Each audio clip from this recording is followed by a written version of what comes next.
You know, I wanted to just share with you today numerous different ideas and concepts that I'm hoping will help you just forward your career path, but ultimately your lives that bit more purposefully and more bravely and more successfully.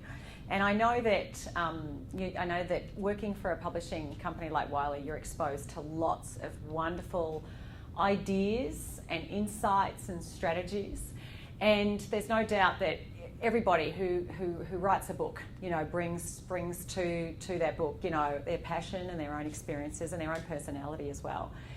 And yet so often, even when we read something and we know that, oh, that's a really good idea, we don't always do it. Anyone here ever had that where you're like, I really should do that, that's a great idea, I should just check email twice a day? But then it doesn't happen. Or I really should say no to that invitation, or I really should get out of bed earlier, I really should create, you know, some specific goals or whatever, but we don't always do the very things that we know would ultimately serve us.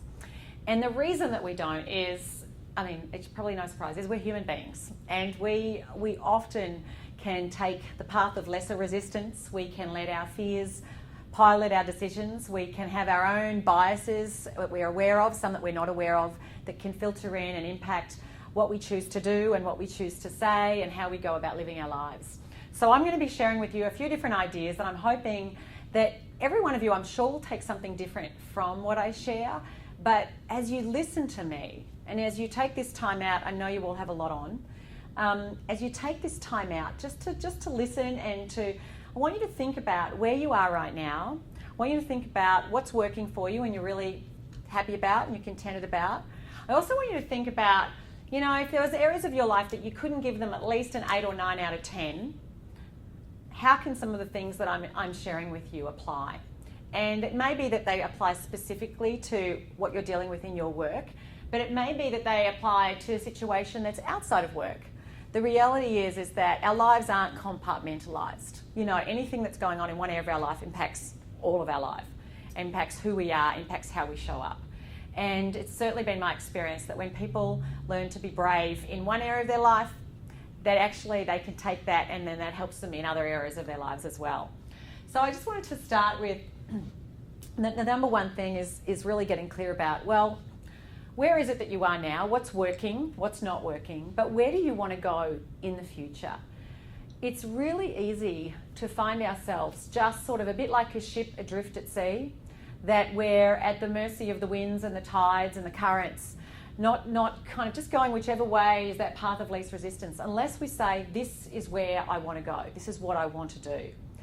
And any area of your life, and whether it's your career or whether it's a relationship or a marriage or it's your health and fitness or it's your finances or it's how you engage in the kind of community that you have, any area of your life where you don't have a vision of what it is you really want is an area of your life where you can't be living it really powerfully because you're not really sure about where are you headed.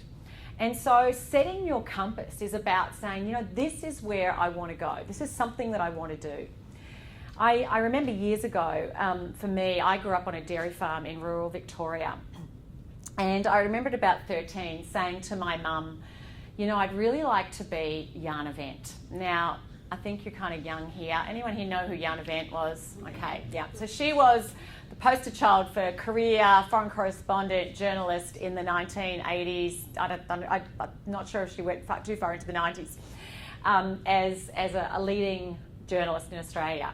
So 60 Minutes. And I was really inspired. I thought, gee, I'd like to be like Yarn Event. And I remember my mum saying to me, darling, you can't be Yarn Event. You don't read the paper. Well, it was years later I realised we didn't get the paper. We got the Weekly Times, which is the farmers' newspaper. We knew what the beef prices were. And we got the Advocate, which is the Catholic newspaper. I knew what was going on in the Vatican and the next Right to Life March. But I didn't know what was going on in much of the world because my parents didn't talk about it. My dad left school at 16. He spent his whole life milking cows. My mum left school at 16. She was actually a nun for 9 years and then married my dad. Everyone looks for the scandal. So my world wasn't particularly big, but I remember by the time I was finishing high school, no one had ever gone to university. I was like, my sights were just set on leaving the country. I just wanted to get to Melbourne because Melbourne was so exciting. in my mind then, I'd only been like 4 times in my life up to 18. And so then I moved to Melbourne and I went to university and I did a marketing degree. And then by the time I finished that, I was like, okay, I just want to go backpacking. I just want to explore the world. And I got a passport at 21 and set off and had a year around the world. I share that with you because sometimes I didn't know where I wanted to go long term in my career at that age. And I often meet people well into their 30s, sometimes in their 40s and occasionally in their 50s who still say to me, I don't know what I want to do when I grow up. I'm still trying to figure out what I want to do when I grow up. Well, you might, whether you're in your 20s or your 30s or your 40s, it doesn't matter. It is about just going, I might not know what I want to do when 10 years from now or 20 years from now, but what is it that excites me in the next couple of years? Like, what is it that you would love to be doing 2 years from now? Think ahead, 2 years from now, how old you'll be. I'll be 39, because I'm always 39. So just think, what is it that you would really be excited to accomplish in the next 2 years? And the thing is, it might only seem, well, okay, maybe not the biggest, grandest vision, but it's something that excites you. And it was just like me going off to university and then going travelling for a year, and then I came back and over the course of my first career, and then I went back and studied psychology and started a second career, I wasn't quite sure where I was going, but I had a sense of, in the beginning, when I started out in my second career, I'd done psychology, I trained as a coach, I thought, I just want to have a coaching practice. That was it. I thought that would be really exciting. And then as I started moving toward that, I was like, you know what, I really don't want to just do that. I actually want to speak. And then being an author was never part of that vision in the beginning. But as I moved toward what excited me, new possibilities emerged. I met people and I built networks, and I discovered things that I didn't even know were possible. I didn't even know there was such thing as being a keynote speaker. And just so for you in your career, think about even just 2 years from now, what is it that would really excite you? What would you love to accomplish? Because once you set that as a goal, as an aspiration you'd like to work toward, it acts like a compass and it guides you. I need to spend more of my energy over here. I need to spend more time doing this. I need to put my hand up and ask if I can have some, experience doing this type of role. I need to invest some more time learning these skills. I probably need to move away from this because it doesn't leverage one of my strengths. And we know that people are most successful when they're leveraging their strengths. And every one of you have got a unique combination of strengths. And you've also got things you're not so good at. Trying to just, work off firming up your weaknesses is never a good strategy. What is it that you're good at? What is it you enjoy doing? What is it you would love to do more of? What is it that you feel where you add a lot of value, that people come to you for, and you kind of go, I'd really like to do more of that. And it might be that if you set it 2 years out, 1 year from now, you're like, you know what, I thought that was it, but I've kind of changed my mind. It's this. Fantastic, at least now you know. But unless you get that clarity of where it is you want to go, you can find yourself sort of adrift. You're not going to step into the conversations you need to have. You're not necessarily going to put yourself out there and take the risks. You're not going to know where do you channel your time and your energy. So I encourage all of you, think about 2 years from now, how old you'll be. What is it you would love to be doing 2 years from now that may be different than what you're currently on a trajectory to do otherwise? Because when you have that sense of where you're going, it really does shift you into action that you mightn't otherwise be taking. Which brings me to the next point, and that is around risk. So put your hand up if you can look back now and see a time where you wished you'd been braver. You wished you'd spoken up and said something. You wished you'd made a change to something. You wished you'd taken a chance on something, but you didn't because you were a bit afraid. Yeah. There's a wonderful book which is called The 5 Regrets of the Dying, and it was a nurse who worked with people who were in their final months of life. And the number one regret is people wish they had taken more risk. They wish they had been braver. And even though we know that, so often we still in the moment don't do the very brave thing we know that we really should do, we really want to do.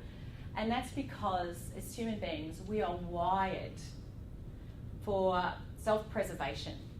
And of course, if you go back far enough, it was preserving it physically. I mean, we would die if we weren't constantly on alert for potential threats to our survival. We would be killed by the pack of tigers, right? But now, wind forward the clock. We don't have to worry about Most people, some people do in their jobs, but most of us, we don't have to worry about, will we live or die if we do this? Really, now the risk is psychological, it's emotional. What if I pick up the call and invite them out and they say no? I'll just feel so rejected and that'll be really humiliating. What if I put my hand up and I say I'd really like to do that job and they say, oh, I don't think you've got what it takes. Oh, I'll feel terrible about myself. So what if I try something and I'm not good at it and I actually fail at it? So these days, the biggest risks we actually are constantly assessing are actually risks to our own pride, our own vulnerability, our own ego. And so we're wired to preserve our sense of self. And that means the different ways we do that is, one, we tend to overestimate the size of risks. We tend to focus more on what we have to lose than on what we have to gain. In fact, we are twice as sensitive to potential losses as we are to potential gains. There was a study that was done and it found that if you said to someone, are you willing to, we're going to flip a coin, it's 50% chance either way, win $50 or lose $50, will you do the bet? And they're like, no. What about if it's like you could lose $50 or win $70, will you do the bet? No. No one was willing, and they found on average, it was at least, they had to get at least a possibility of getting $100 to risk losing 50. In other words, so often we focus far more on what is it that I could lose if I do this versus what I could gain. And we have to think there's going to be a really big win in it for us before we're willing to go, I'll try and put my hand up and take that job or have that conversation. Is it going to be really, really worthwhile? Because if I don't think it is, I'll just stick with the status quo. Likewise, we tend to exaggerate the consequences of what might happen if we do something. Have any of you ever had that worst case scenario where you catastrophize what could go wrong? And I remember when my first book came out, I self-published it. I was a no-name life coach, dime a dozen, writing a self-help book essentially. And I knew that no publisher would want to go near me because I didn't, I had a mailing list of about 200 people and they were basically friends and family. And so, but I was passionate about this book. I was passionate about the topic, which has driven everything I have done.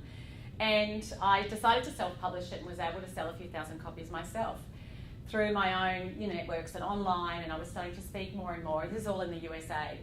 And I sent this book out to lots of different publishing houses, and eventually a publishing house that won't be named came back and said, we'd really like to buy the international rights to your book. I was so excited. I would have given it away, but they said that. So then basically the book then was coming out again about a year later under their cover. And I remember in the lead up to the book coming out, I would wake up in the middle of the night with these nightmares of me on the front page of the New York Times with the byline, world's worst author, which really would have been fantastic publicity. People would have raced out and said, how bad is the world's worst author? But literally, I was so vulnerable. I had never seen myself as a writer. I went to a tiny school that, like, one teacher and 20 kids for my whole primary school. So I never saw myself as this, gifted wordsmith. I just was passionate about the topic. And then as I thought, this is going to be in every bookstore, I felt really, really vulnerable. And I catastrophized these worst case images, which were ultimately extremely unrealistic. That was never going to happen. But so often when we think about doing something, we'll catastrophize and go, what if I fail? My career will be over, I'll be completely humiliated. Everyone will be talking about me, when in fact most people really don't care that much about you because they're too busy thinking about themselves. The other thing we tend to do is we tend to underestimate ourselves, and women, we do this far, far more than men. And I'm sure you've heard that analogy before of, if there's a job going, a guy will look at his CV and go, I've got three of the 10 attributes needed. A woman will go, well, I've got 10 out of 10, but the 9th and 10th aren't really strong. So I'll hold back until I get a bit more experience. And in the meantime, they'll put their hand up and they'll be given the role, and then they'll just, because they're confident, they'll learn what they need to learn, and then they'll put their hand up for the next one, and it sets people on a very different trajectory. As women, we tend to get down on ourselves that much more. We struggle with just going, you know what, I do have value to add, and I can do it, and I can learn what I don't know.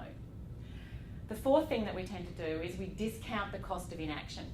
So when we're thinking about doing something, and when you think about what it is that you'd love to accomplish into the future, it's going to require a lot of steps outside your comfort zone. It's going to require a lot of times you having to just be brave and back yourself and have, with that little lump in your throat, just get out there and have the conversation, put your hand up, just put yourself out there in some way. And so what we tend to do is we can easily imagine the immediate consequences of things going wrong. But what we're not so good at doing is putting ourselves 6 months, 1 year, 5 years, 10 years into the future and imagining how we'll feel if we do nothing. And we tend to think, oh, well, hopefully it'll just get better.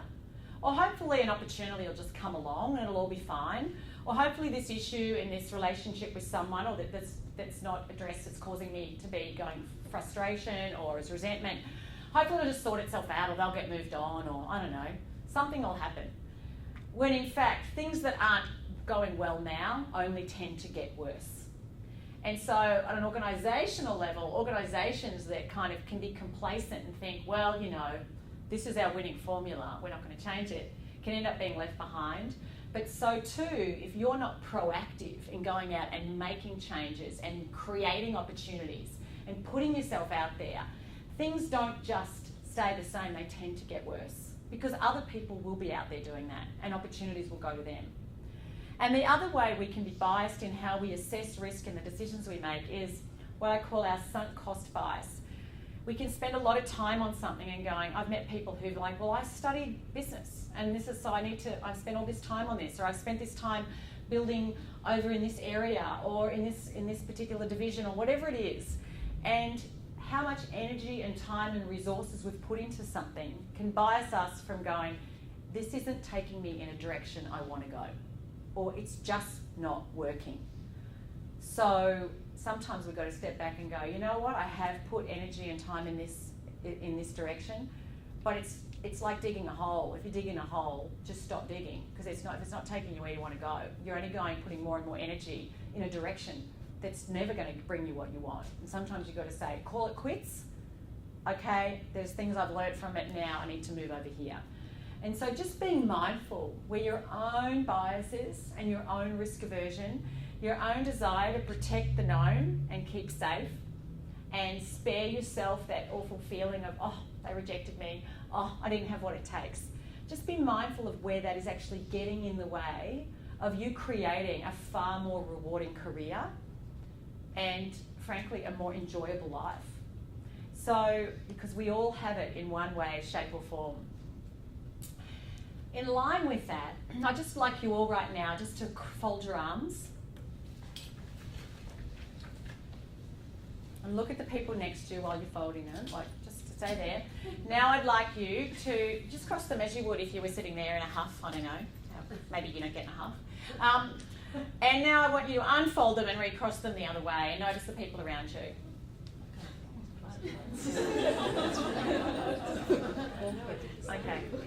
Okay, who felt like they lost about 20 IQ points? Yeah. You know, we're all creatures of habit, right? How you fold your arms, you don't think about it much, and it's very inconsequential. It doesn't really matter how you fold your arms. But we are creatures of habit in how we do things. We're also creatures of habit in how we see the world around us, in the way we interpret the world around us. Oh, all those Volvo drivers are all, I don't know. I grew up with all Volvo drivers are terrible drivers. Maybe that was just in my family. Okay, all right. Well, so my father would always find the terrible Volvo drivers. Who here's got a Volvo?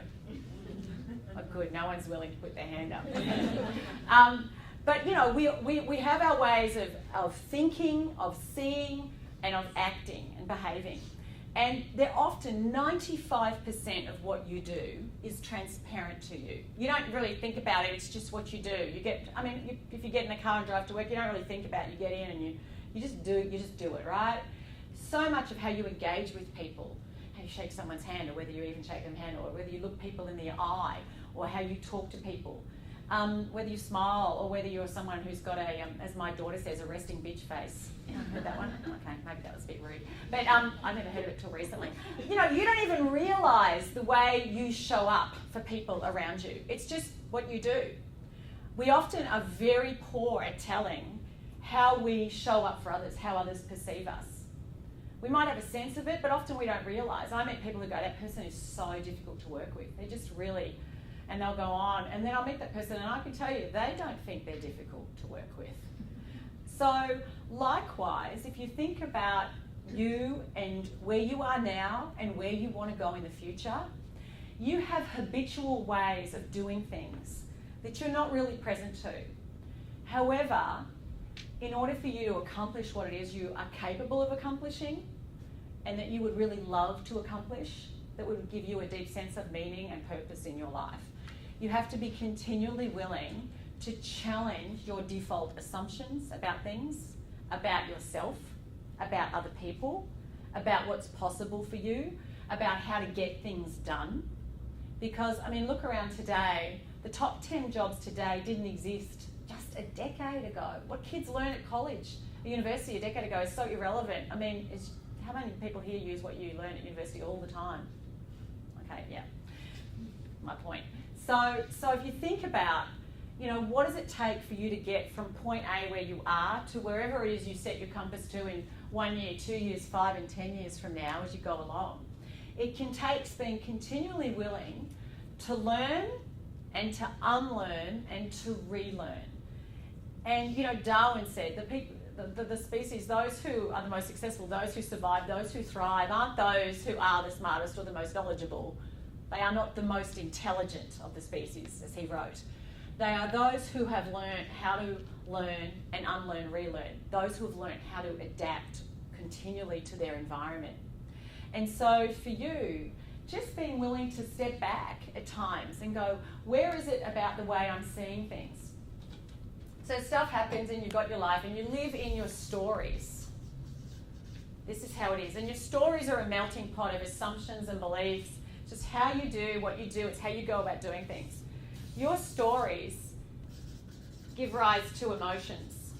So it could be ambition. Someone who thinks that they can do anything they want, which maybe you were raised in a home where you were told you can do anything you want, which is great because, wow, you're like, what a great belief to go out into the world with versus you can't be a journalist. I mean, my parents are great, but that's just what they believed, right? So our stories give rise to emotions. If you think you can't do something, you're going to have resignation, like what's the point? If you think someone is impossible to deal with, well, you might be resentful at them, you might be resigned. If you think something is possible, you could be feeling ambition or aspiration. So we all create our stories. Sometimes people feel like a victim, so they're resentful or they're angry. Well, our emotions are predispositions to action. Excuse my writing. So people who are angry, they're predisposed to reach out and silence or violence. They want to get justice, they want to get back. People who are sad are predisposed to withdraw. People who are ambitious will go out there and try and make things happen. People who are really purposeful are far more resilient and gritty than those who aren't. So just be mindful, if you've got a situation, maybe it's someone you have to deal with and you think they're bloody impossible, or maybe there's something you'd really like to do and you don't know whether you can do it or not, be mindful of what you're telling yourself. Be mindful of those default little voices in your head that go, oh, you can't do it, you're not that good with people, or you don't have that good with whatever X fill in the blank is. If you think about, I'd like to, what is it you'd like to do, but I can't because, what do you put in there? Because in there is your story of something, but I can't because I haven't got a supportive partner, or I've got kids, or because I've never got a degree, or because I'm not good at X, or no one knows me here, or I don't have a big network, or I'm not good at networking, or whatever it is, managing up, whatever story you've got, and realise that it is just a story. And what if you flip that story out and you go, you know what? Where is that holding me back? Because the stories that you have either expand possibilities and different avenues for action, or they shrink it. So if you keep finding yourself butting up your head against a wall with a particular situation or a particular person, or you're continually finding yourself unhappy in the same area of your work or your life, there is a story in there that is not serving you, and there's a story that needs to be rewritten. Because we treat our stories as though they're the truth, but they're not the truth. And how you see things isn't the truth, it's just your way of seeing things. And so being willing to challenge that default, to unlearn and go, what are some of the old stories I've been telling myself, and any excuse you have, procrastination, all of that, it's all just sitting there to keep you safe and keep you doing what you've always done because that is unthreatening to you, because you won't fail if you keep sticking with what you already know. And so it may be that it might be just some little tiny thing, but I know I've had this with people sometimes. They frustrate me. Not everyone frustrates me, but certain people frustrate me. Certain styles of people. You know, it's like people who always say they're going to do things and then they never do them, or people who are really slow at doing things because I do things really fast, and are really meticulous because I'm not meticulous, but we need meticulous people, and I have to remind myself of that.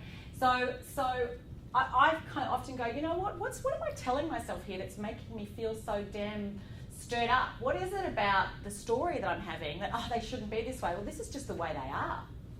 This is how they are. Or this is what's going on for them. And maybe they are making really foolish decisions.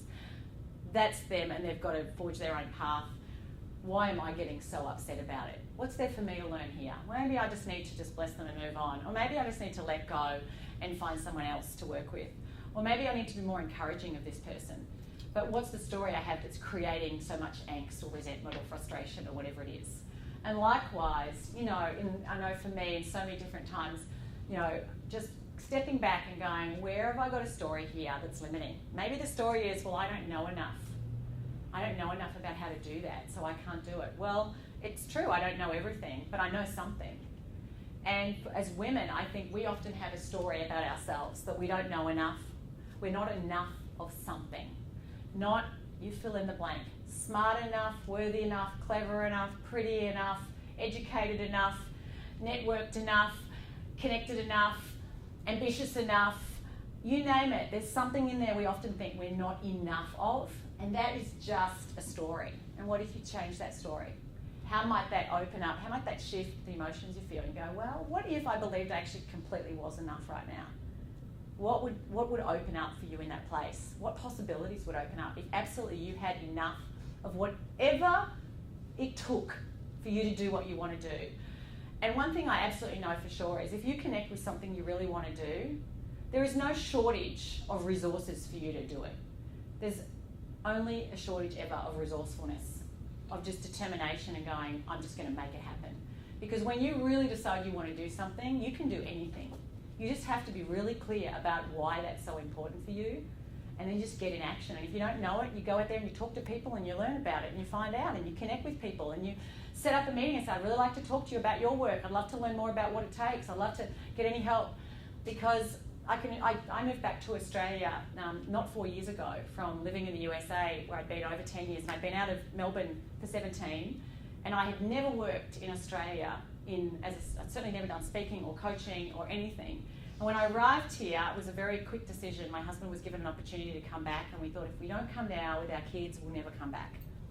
So we brought back a child who was nearly 14, a 12-year-old, a 10-year-old and an 8-year-old.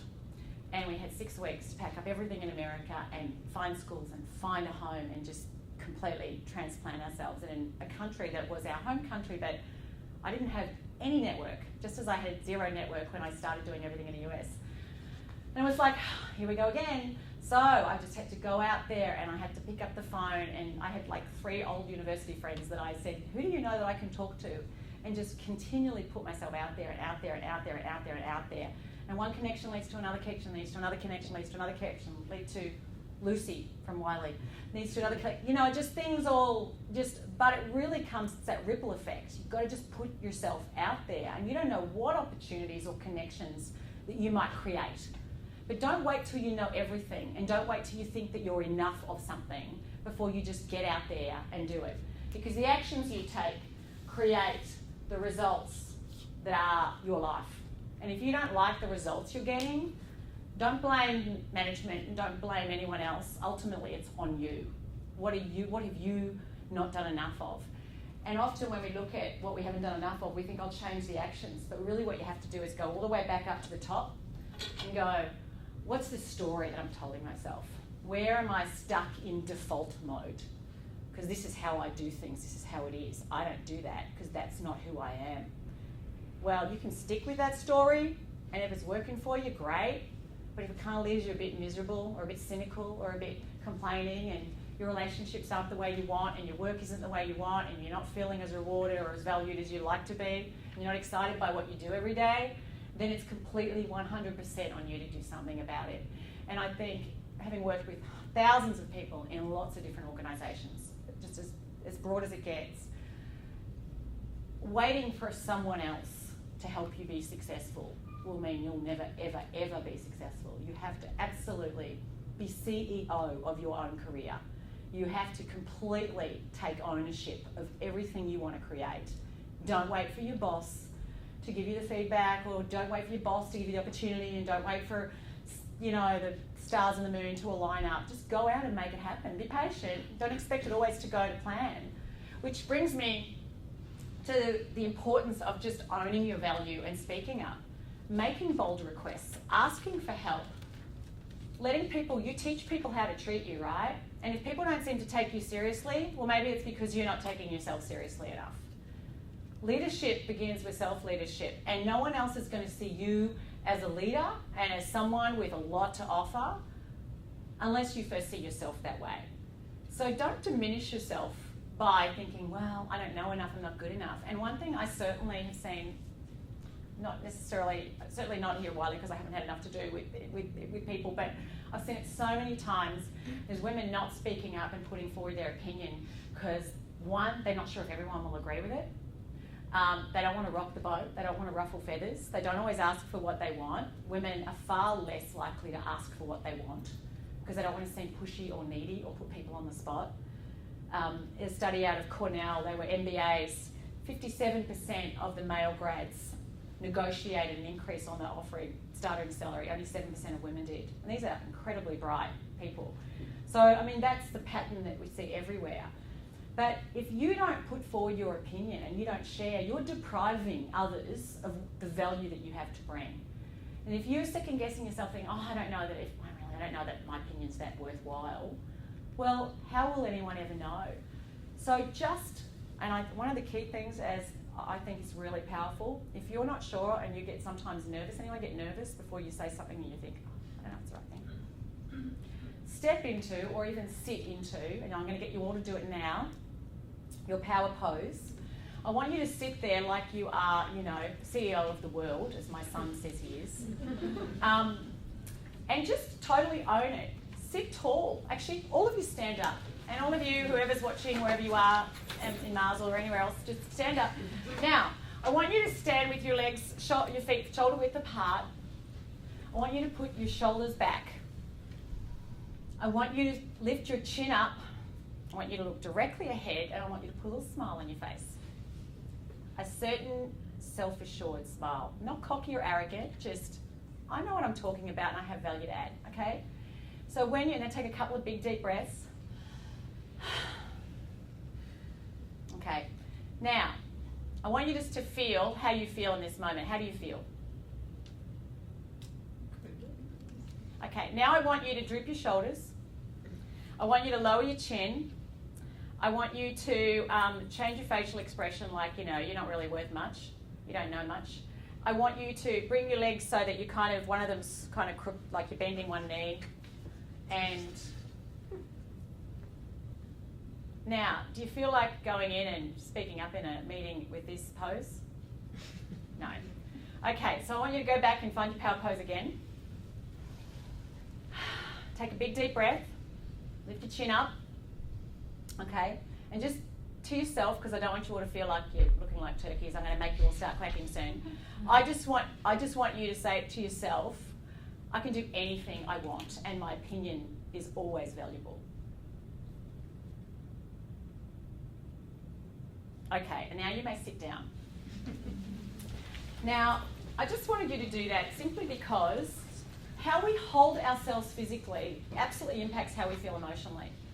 Even energy-wise, you know, sometimes I'm tired at 3 in the afternoon and I've been up early and I'm just weary. I'm sitting there and I'm like, and I'll just get up and I'll take a little walk around I work from home if I'm not travelling. I'll just take a walk around my house, or I'll go outside, or I'll walk up the street, and I'll literally just shift my posture, and I'll shift how I'm holding myself. And I'll shift what I'm thinking, and I'll focus on something that makes me feel good. And even just putting a smile on your face. Physiologically, when you put a smile on your face, even if you're not that happy, it actually sends little messages into your brain that says, oh, she's feeling happy, and it can help shift your mood. Likewise, what they've found, researchers have found, is when you shift how you hold yourself physically, it doesn't just shift how you feel emotionally, it actually releases into your body micro hits of testosterone, that male hormone, that power hormone. You literally become stronger. Not just feel stronger and more confident, you literally become stronger. And so, you know, for me, just every day, I try and start my day with just getting myself into what's the mindset I want to bring today? How do I want to show up physically, mentally, emotionally, spiritually for everyone I encounter? I don't want to be small and I don't want to be, I don't want to be sitting there complaining, because how easy is it to do that? I mean, that's why so many people are really, really good at it. It's like, they're so annoying over there and she never does this and we put all this energy into negativity and what everyone should be doing and they're not doing it versus going, how do I want to show up? What am I going to do and where am I going to focus my attention? So if you find yourself in a meeting or if you know part of your vision is I need to get out there and talk to someone, get yourself in the right physical state because that's going to help shift how you feel, like that warrior pose. You need to be brave. Hold yourself like a brave person would hold yourself. Hold yourself like a confident, assertive person who totally owns their worth. Even if you've got that little voice that's going, what if you fail? You're not that good enough. Who are you to think you could do that? Just do it anyway. And over time, it actually does become easier. I see people walking around like this. I see sometimes young, gorgeous women walking around like this. I'm like, who's going to give you a job? I mean, no one's going to put you into a leadership position if you're walking around looking like you're just a victim of the world. Hold yourself tall because it makes a real impact, not just for you, but how other people perceive you as well. Which brings me to when things don't go to plan. Anyone here, put your hand up if you sometimes have to deal with difficult people. You don't know what the future holds. You often feel you have more to do that you have to do than you have time to do. Put your hand up here if you have not yet put your hand up. Okay, or is there anyone scared? You're like, oh, don't pick on me. The fact is, you are constantly facing an uncertain future. That's just the world. And some people we can say, oh, it's more uncertain now than it used to be. And last week in Paris just highlighted just the volatility and the uncertainty that we all face. That's life. It's always been uncertain. So we can focus on that, or you can just get on with doing what you have to do. You will always, your entire life, have to work with difficult people. Always. So just suck it up and realise that's just life. So you can put a lot of energy into those people, or you can go, okay, what's the most constructive way I can deal with those people? And those people obviously change faces as you go along. Being asked to do a lot more than you feel you have time to do. That's just every single workplace that I ever go into, people feel that way, and except government. Sometimes, seriously, just saying. This isn't going to be shown back to government, so that's all right. I mean, that's just the nature. You have to. It's not about what happens. It's about how you choose to respond in the face of it all. Resilience is. That's why in all of my books, I've made sure I talk about being bold and brave and courageous, and then I say, but you need to be resilient because bravery doesn't always get you a win.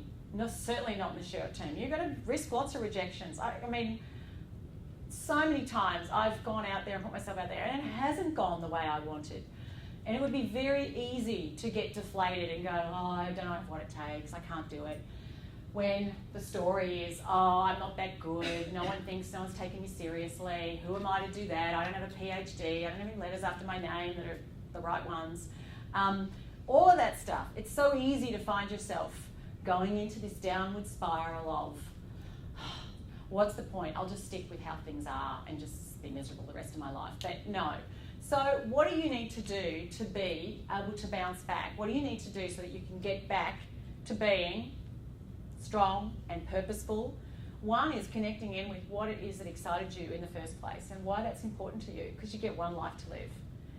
Two, you have got lots to offer, and every one of you know that you have a lot to offer, but sometimes those little voices crowd it out. So just getting back to what is it that you want to bring and contribute, and what is it that gives you a sense of purpose. And when it comes to the setbacks, don't ever letting those things define you. You decide to define yourself. Marty Seligman, the founder of positive psychology, said you can tell a lot whether people will be successful or not by not whether they've experienced failure, but by how they explain their failures, how they explain things when they don't go to plan. And so people who go, oh, I'm just hopeless when it comes to like having difficult conversations or confrontation, I could never be in a management role, or I'm just hopeless with money, or I'm never going to be any good at technology, or I could never get up and speak, I tried it once and it went really badly. You know, people have those stories and they become completely self-fulfilling prophecies. Going, okay, focus on what you can do, what's in your control, and work at that. It's not the great big things that you do that ultimately make the biggest impact on your success, your career, or your life. It's the little tiny things. Most people spend more, the majority of stress that most people have in their lives isn't the major crisis, the partner, parent, child who's very sick, accident, or, you know, really big stuff. Most of the stress people have is about the little tiny minutiae, like just the silly little things. Oh my gosh, you know, got to get a cake made for the kid's birthday, whatever it is. It's just silly little things, those that little fluffy stuff, small stuff. Likewise, it's not the great big things that make the biggest impact on your success, like that you got really lucky and you were given this amazing opportunity. It actually is all the little tiny things that you do all the time. It's the small things that people do regularly, often, daily, that produce the big results. It's the small things people do that few people may see or notice that ultimately create the big results everyone wants. And part of that is also just the small things you do on a daily basis, how you show up and engage with people around you. Whether you just take a little bit of extra time to listen to people and try and understand what's going on for them before you put on them what you want them to do, so that you can speak to the listening, so that you understand their motivations and their concerns and what's going on for them, or why they haven't done what they said they'd do. It's the small little things that you do, and even how you plan your time and how you plan and prioritise your day. All of those things, getting out, and I know for me when I moved to Australia, just for, it was January 2012, I had to run every single day because I was overwhelmed with just everything that was coming at me, and everything was new, and new schools, and didn't know anyone and everything else. And I remember for me just running, not that actually my story growing up, as my father used to call me Bumblefoot, was that I was unathletic. Like, I don't run, I'm unathletic, God didn't give me legs that run.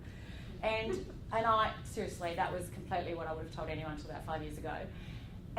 But for me, it's like I needed to just exercise regularly to help me keep in the right headspace, because I was really overwhelmed with everything I had on. I'm like, what do I need to focus on? What are the most important priorities right now? Because I feel like there's a zillion things I need to be doing.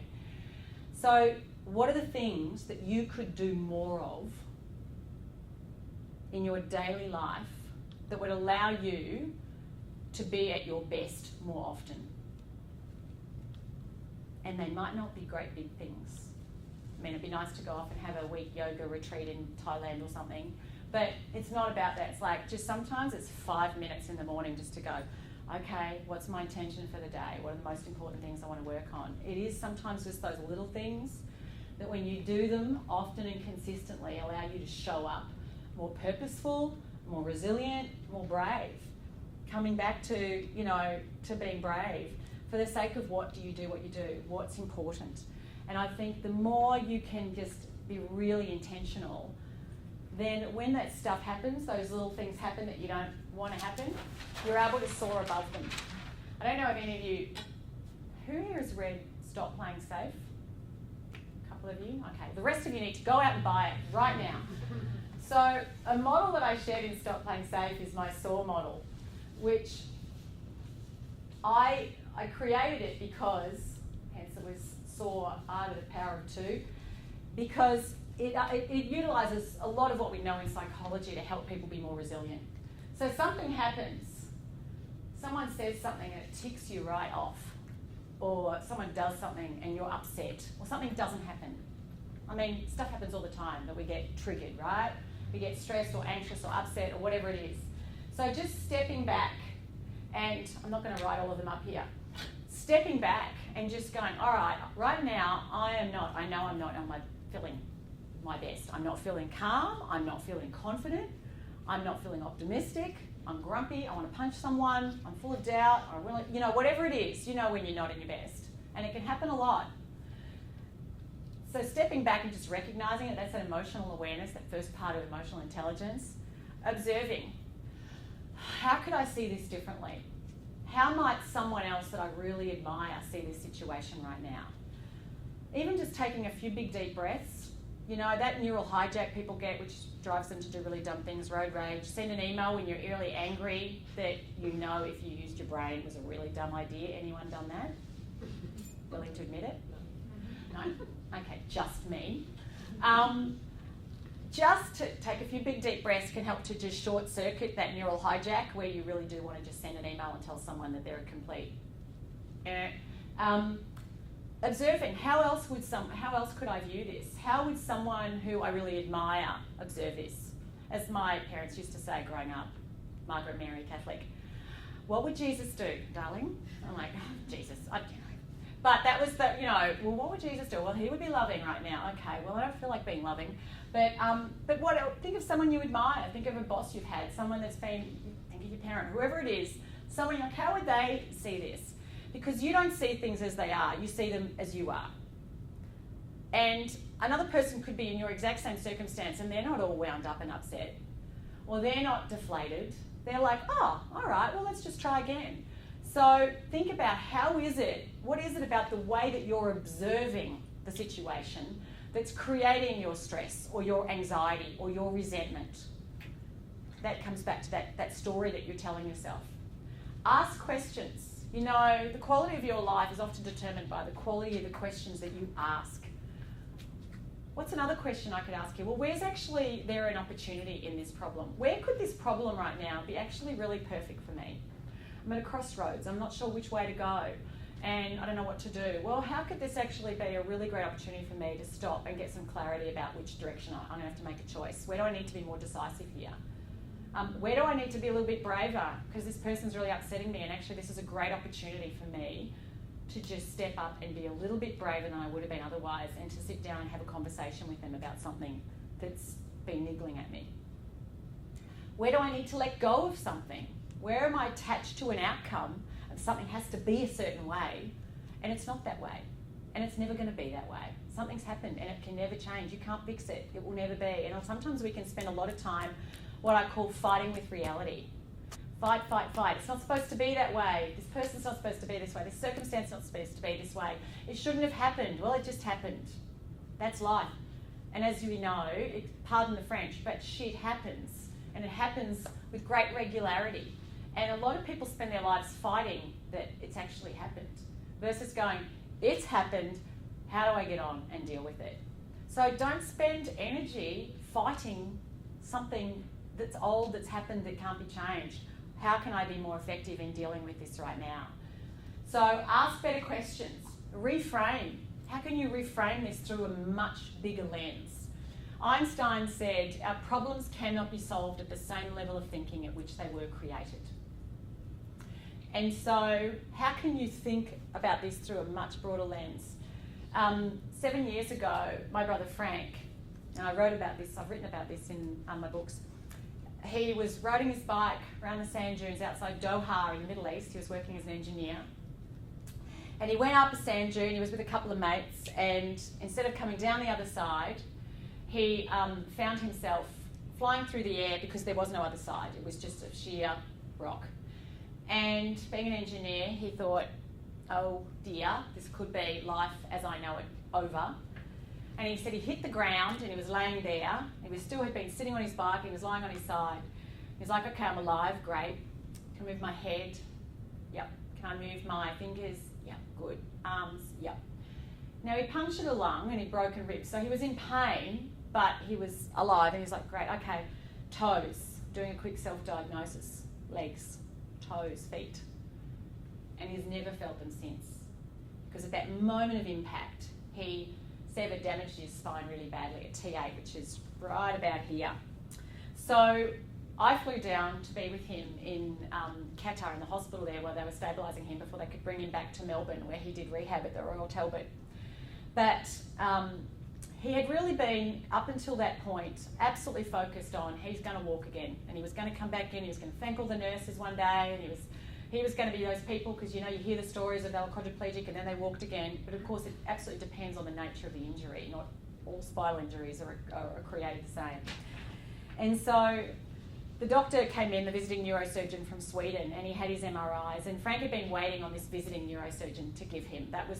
He was going to give him the prognosis that he would respect, not the local doctors, for better or worse. And the doctor came in and said, "How are you?" And Frank said, I'm good, doc, but I'm hoping you can tell me, that I'm going to come in here again one day and thank the nurses." And the doctor said, "Well, Frank, I've looked at your MRIs, it's very serious."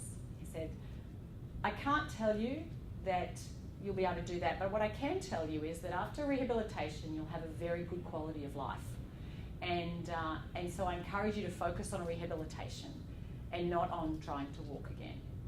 Now, Frank loved to go salsa dancing. Frank loved motorbike riding. He loved water skiing. He loved all the outdoor sports. That's always been Frank. He was 41 at the time. And it was pretty brutal to be told, "You're never going to walk again. You're never going to dance again. You're never going to do all of the things that you wanted to again." And he sat there and I held his hand, and I remember thinking, I can't cry because I'm here to support him, but I just did everything just to hold it in. And after a couple of minutes, he squeezed my hand and he said, "Margie, I know that there's 5,000 things I can't do anymore, but there's 10,000 I can, and I want to do them."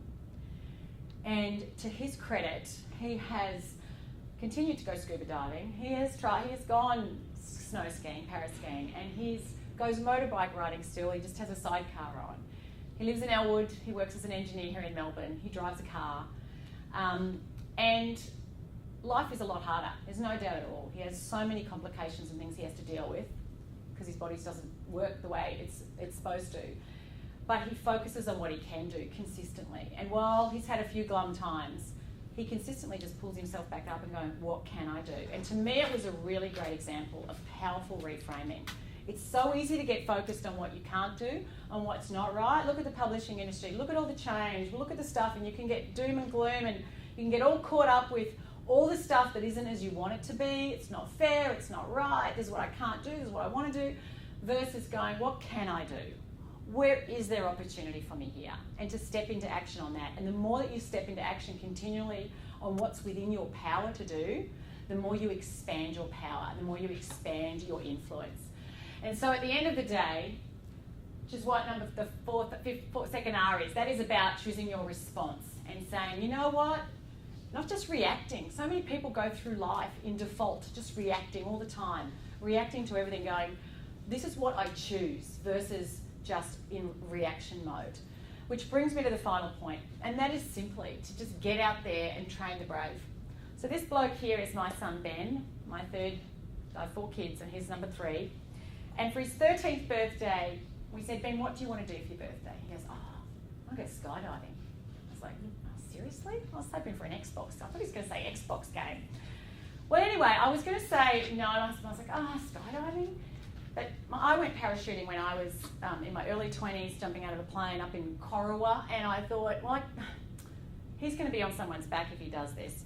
So I found a Groupon thing, and I signed him up, and I took him over to Elwood, and they take them out to Moorabbin Airport, and he goes up there. But as we're driving so we know he lived, because you saw that photo, and I was fine about it, but I told a few friends, and they were like, "Oh my God, seriously? You're letting him go skydiving for his 13th birthday?" I could see parents thinking, "That's terrible parenting." Anyway, and Ben is not like Mr. Risk Taker at all, actually. Of all my kids, he's not the risk taker. My 4th child, he's my total risk taker.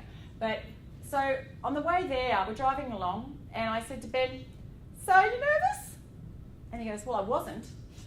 I was like, sorry. Because I'd realised as I was driving there, suddenly I started picturing Ben splat on the ground, like, "No more Ben." I know, it's a really awful image, I can assure you. And obviously it came out in my voice, "You nervous?" And he's like, "Well, I wasn't." And I realised, Margie, you've got to reel it in. Because here I am focusing on what could go wrong. One in, I don't know how many, I didn't even want to know what the odds were. But versus, what a fantastic experience for him. And as he landed on the ground, I was very excited to see him coming down, spiralling around. I went up and I said, "How was it?" He goes, "Oh my God, that was phantasmagorical. I want to do that for my 14th birthday." I said, "You can pay next time." I share that with you because that was really scary for me, in a sense, to let him go and do that.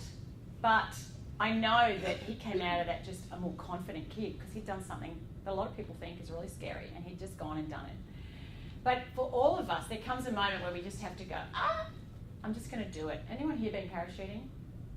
You know, at that moment when you're at the plane door and you're like, because I did it, I remember just praying to God, if it's all over, just thank you very much for my life, and, you know, just being completely terrified. As I've had when I went to trapeze school a few years back, just completely terrified, even though there was a safety net and everything, I just was terrified. Fear is very physical emotion. And sometimes we just have to take a big deep breath and reach out and just go for it. And so it's not about doing something massively scary sometimes, it's just about something little. Courage is like a muscle. The more you use it, the stronger it gets. And if every day you committed to doing something brave, over the next year, between now and Christmas, you said, every day I'm going to do something brave. By Christmas Day, the biggest gift you could give yourself would just be a more brave you, a more courageous you. So just getting out and just doing something. It could just be having a little awkward conversation. It could be going up and introducing yourself to someone, just saying hi. Just stuff like that where you're like, I feel a bit awkward. They might think I'm trying to hit on them or something.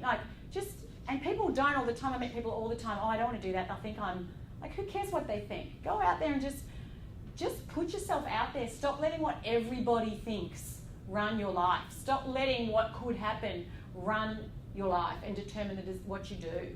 Because if you want to do what you're capable of doing, and if you want to create a life that's really rich and rewarding, it's going to take continually training the brave and just doing that very thing that scares you, even if it might just seem little. Because over time, you will realise you're capable of a lot more than you think. And I just know that every one of you here are capable of doing whatever it is that you truly get excited and inspired by, but you just have to back yourself a lot more often and just take action in the presence of the doubts anyway. Thank you. I was just wondering, you mentioned the physicality of, maybe a power stance or a power sit or whatever. Mm-hmm. I was just wondering, what role do you think clothes play in that? Oh, great question. So what role clothes play in that? I think they matter immensely. Some people say, clothes shouldn't matter, you should be able to wear what you want, whatever. But you have to feel good about yourself. And the clothes we wear impact how we feel about ourselves. Now, some people are right into top fashion and some people couldn't care less about it. So it's not about wearing a certain outfit. However, it is about wearing clothes that you feel align with who you want to be and how you want to show up. So, and it's funny, not only clothes, because people people judge you all the time and say, don't judge. We judge all the time. We're all judging each other, right? So what you wear, people are judging that. So one, it matters what you wear for how you feel, but also it matters because people are making a judgment on you. Fairly or unfairly, that's just what we do. But even for me, I know this is silly, if I want to really feel at my best, I have to wash my hair. Because if it's 3 days from a wash, I always feel a bit scungy. And that's just my hair, because maybe it gets oily or whatever. So, if I've got something on, a talk or something, I've got to wash my hair that day. Because I will not be able to I just will not feel as great if I show up with hair that I haven't washed for a couple of days and I keep putting more dry shampoo in, but it's it just doesn't feel right, So I think clothes and how we take care of ourselves, I think it's really important. And hence why to anyone who's, we talk about, if you're going out for a job, get a great interview outfit that you just feel like $1 million. But, when you feel like you're looking $1 million, that's going to go a long way to help you then really stepping into that place you want to be in. What's one of the biggest setbacks you've had in your career? So when you came back to Australia, I know that's very hard. Setbacks. That would have been it. Because things were really taking off for me in the US. I still try and go over there, but it's just been too hard with all the travel. It's just a long way to go over there for one speaking engagement, though I have done that numerous times. It's been more lots of smaller setbacks. It's been lots of putting something out there and it's been rejected and I was really hoping it wouldn't be, and thinking, this could be the break, and then it wasn't, So I still feel like I haven't had a lucky break. It's just I just keep showing up and showing up and showing up. I often people go, how have you done it? I'm like, I'm really passionate about what I do because I would not have stayed the course if I wasn't passionate about it, particularly in the early days when I didn't have any resume as such, and I didn't have any network, and I just had to continually just put myself out there to make it happen. There was no momentum. So yeah, I think, you know, my first book I must have sent off to 30 publishers. Thank you very much, or they wouldn't even reply. You know, I was like, oh, I felt like it had value, but no one saw that value. And I think that's where being careful sometimes when something doesn't go the way you want. It doesn't mean it didn't have value. It's now in 5 languages. It's just that those people who were rejecting it didn't see the value, you know. So I think I've had to practice my own stuff on myself lots of times too. Yeah. Thanks for the talk. I really enjoyed it. I guess I wanted to ask, why do you think, because I know you have a background in psychology, why do we as women sort of do these things to ourselves more than men do? What's the reason behind that? You know, how much is nature and nurture? It's the age-old debate, right? One theory I have when it comes to one theory is on the nurture side is, well, social, as we little girls in the playground don't run around punching each other, we just be bitchy instead. But little girls in the playground, we're not as risk takers. We're not playing sometimes the same sports, not necessarily as rough. So boys, I think, develop a tolerance for risk and for picking themselves up with their bleeding knee and going on, that I think little girls don't. How much of that's nature and nurture, I think is... So I think part of it is we don't develop as much tolerance for risk-taking through our years. I think also as women, we are natural caretakers. I just think we are wired to be biologically more the caretaker. And I think when it comes to taking care of what other people, we're more perceptive, often tuned into what other people are feeling and thinking, but that can often make us more reticent to do something that could risk them not thinking well of us. So I think we care more what other people think. I know, it's funny, with my husband and I at times I've thought, oh, I wonder what they thought. I think maybe they thought this. And he's like, whatever, you're overthinking it. Like, he's not even thinking about it, and I'm sitting there churning over it. But it's like, I'm constantly mindful of what are people thinking, and I hope that nothing got upset, and they're not thinking that. So it saves them all that energy, and they just keep getting on with things. So I think there's multiple different factors, but there's no doubt at all. I think there's far more focus now on having girls step up and seeing themselves as leaders. But when I was growing up, there was just no narrative around girls as leaders, really, particularly. I think there's so much more movement now in young women and empowering them and having them believe in their own worth. But you think of all just the sexualisation of women too, so much focus on, are we pretty enough, are we skinny enough? You know, we know there's obviously a rise in boys eating disorders. I had an eating disorder. I had bulimia right through my teens and into my 20s. And I think so much of that was just, I'm not good enough, I'm not skinny enough, I'm not pretty enough, which was very much, you know, part of that, just the society that we live in. And for me, that was part of what set me on to the change of course, going, why is it that a smart, you know I'm intelligent and I know I'm capable, but I still do such a stupid thing. So that was part of what me going, why is it that we do things that sabotage ourselves so much? And I think that was probably part of what shifted my direction too. I was going to say, so a lot of this is directed at us as individuals, but as organisations, can organisations be brave? Like, are there organisations that you look at and think, yeah, they're being brave? Or is it, you know, do you have to be an entrepreneurial organisation or...? No, of course organisations can be brave, and I don't think you have to be entrepreneurial either. However, sometimes the bigger organisations the more risk averse they get to, but an organisation is ultimately just made up of people. So for an organisation to be brave, it needs to have leadership that are brave, that are ready to set a course, set those bearings and go, hey, we're going to forge new ground. And it's my experience that as people move on in their careers and they have more to lose, that's why you get a lot of people who can become very complacent. They 20s, they start out and they're taking risks and they're out there, and by the time they get to their 40s, they kind of have their little fiefdom and they don't want to lose what they have. So they're protecting the status quo. And organisations can easily fall into the trap of protecting their turf, protecting their market, protecting the status quo, versus going out and forging new ground. And so I think they need to have leadership that's going, we will take risks, we'll be innovative, we're going to chart uncharted territory.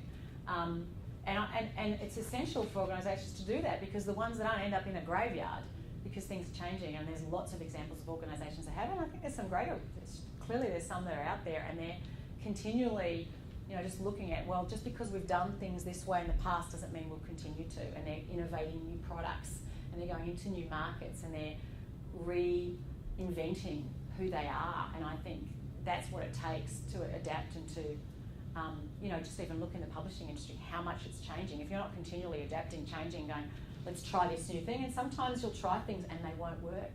And being willing to try things, go, well, that didn't work. We thought that was a good idea, but the landscape's changing all the time. You've got to risk the failures too. And I didn't talk about that today, just creating a culture of courage. It's something I do talk about a lot often when I'm in an organisation, but how do you create an environment where people feel safe to innovate and try things and take risks? It's really important from anyone who's in a management role. Yeah. Yeah. Just a quick question on challenging the status quo, because this was simple yet very effective. It goes back to the old, you don't know what you don't know. So how do you know that that's kind of your default?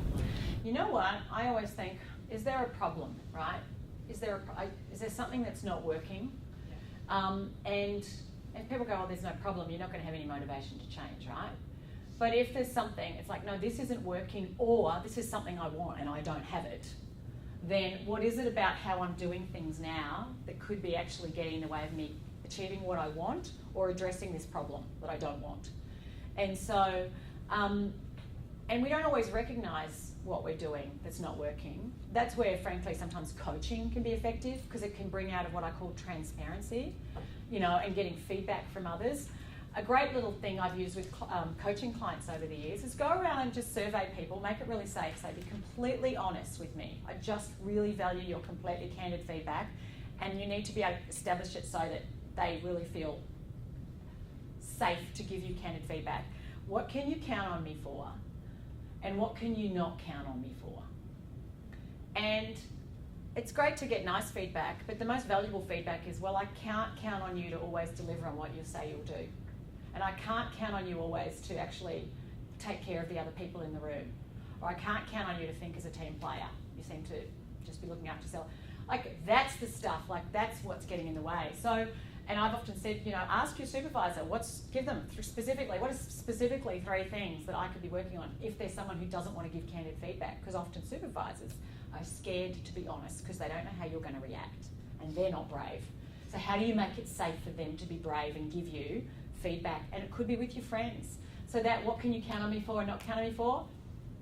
I think I'm going to get 10 people. I'm going to get some from work, I'm going to get some from this part of my life and some from over here, and just see what comes up and see where there's a thread there.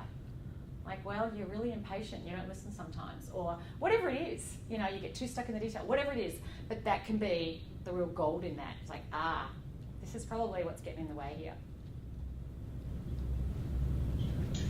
Can you hear us? Okay. Obviously, you've had a lot of success and recognition in what you do. Can you talk with us a little bit about a default that you're currently working on and how challenging that is? Yeah. Getting other people to do things that I know I can do better myself, but which aren't high value add activities. Massive. So for instance, social media is a great one. Like, I do my own social media, I post things and whatever, and I've got a company I've engaged to, and they're about to start. But I'm like, tell me what you're going to post. Show me. I want to see it all, because I want to make sure they know what they're doing. Because if it's my brand, it's me, but I can spend too much time on it. So I need to, that stuff, I just need to take that and give that to someone else to do. Just administration and even just managing my inbox. I've recently taken on a PA to help me just so much, just responding to emails and all of that, just giving that to someone. And the truth is, I don't think she can do it anywhere near as well as I can do it, but it's taking up a lot of my time, and it's taking away time that I'd really like to be spent being creative and creating stuff. But I can't, because I'm just kind of bogged down in inbox drinking from the fire hose. So that's probably, for me, something that I have to really work on, is building up confidence in a team around me of people, and freeing and just letting go, having to be making sure everything is done the way I'd want it to be done. Because I don't think I'm a perfectionist, but there's certain things that I get picky about, so yeah. Do you think that's a result of delegating that you're working on, or trust? Both.